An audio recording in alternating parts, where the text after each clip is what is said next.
রাসূলুল্লাহ সাল্লাল্লাহু আলাইহি ওয়াসাল্লাম বলেন, যে ব্যক্তি আমার 40টি হাদিস আমার উম্মতের কাছে পৌঁছাবে তার জন্য আমি কিয়ামতের দিন বিশেষভাবে সুপারিশ করব। সুবহানাল্লাহ। নাম্বার 2, মানুষের মধ্যে যারা মৃত্যুকে বেশি করে স্মরণ করে এবং তার জন্য প্রস্তুতি নেয় তারাই সবচেয়ে বুদ্ধিমান। নাম্বার 3, প্রত্যেক জিনিসের জাকাত আছে, আর দেহের জাকাত হচ্ছে রোজা। নাম্বার 4, যে তার সময় আল্লাহর জন্য ব্যয় করে না তার জন্য জীবন অপেক্ষা মৃত্যু শ্রেয়।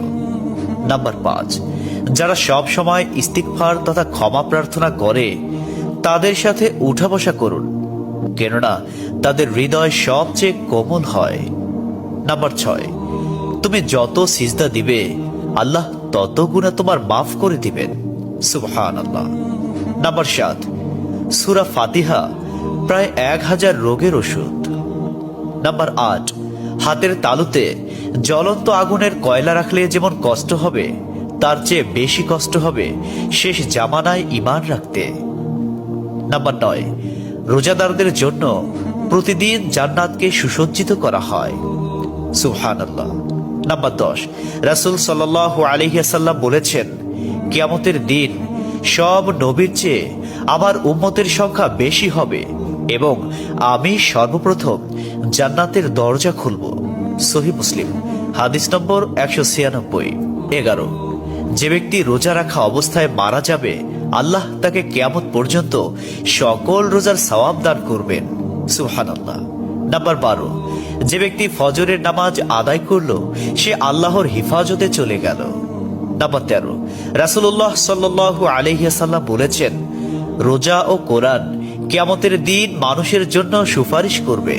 মুসনাদে আহমদ, হাদিস নম্বর 6626।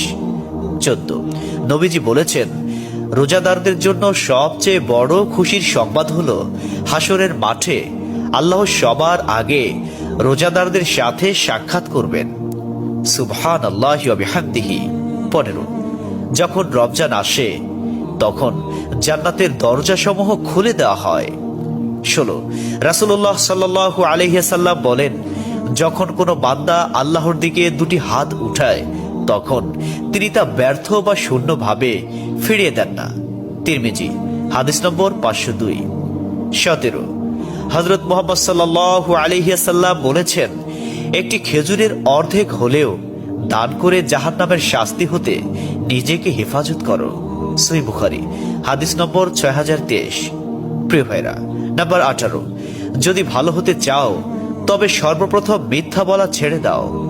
19, তুমি যখন রাস্তা দিয়ে যাও তখন আল্লাহর নামে জিকির করো, কারণ হাসরের দিন ওই রাস্তা তোমার নামে সাক্ষ্য দিবে।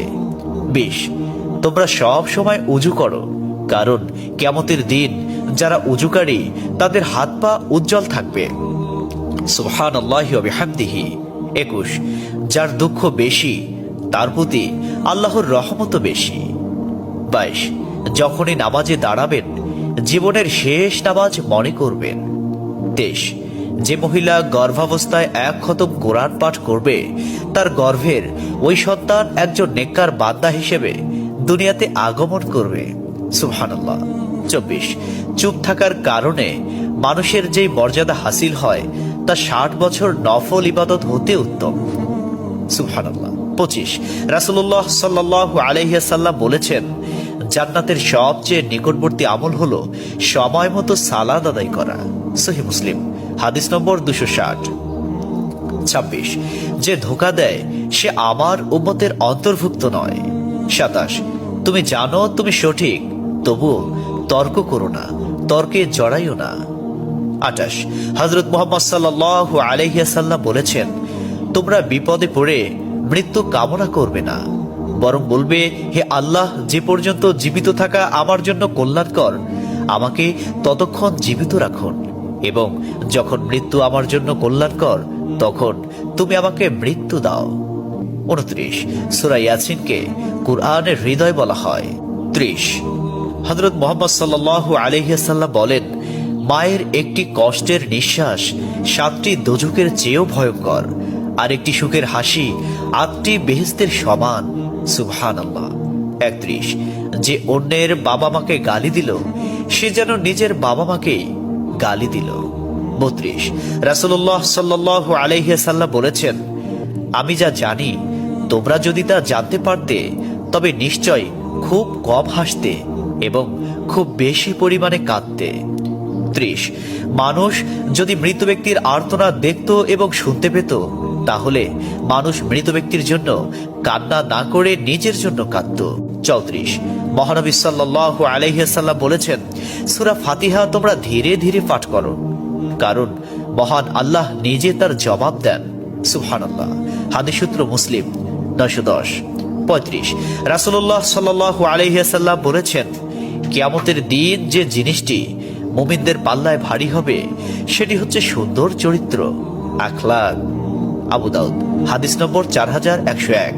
36 কবরের ভিতরের প্রথম চাপ পৃথিবীর সকল কষ্টকে হার মানিয়ে দেবে। 37 হযরত মুহাম্মদ সাল্লাল্লাহু আলাইহি ওয়াসাল্লাম বলেন, যে ব্যক্তির অন্তরে এক সরিষা দানা পরিমাণ অহংকার থাকবে সে জান্নাতে প্রবেশ করতে পারবে না। সহিহ মুসলিম হাদিস নম্বর 91। 38 কিয়ামতের দিন ওই ব্যক্তির জন্য সুপারিশ করা হবে যে প্রচুর শীত উপেক্ষা করেও ফজরের নামাজ আদায় করল।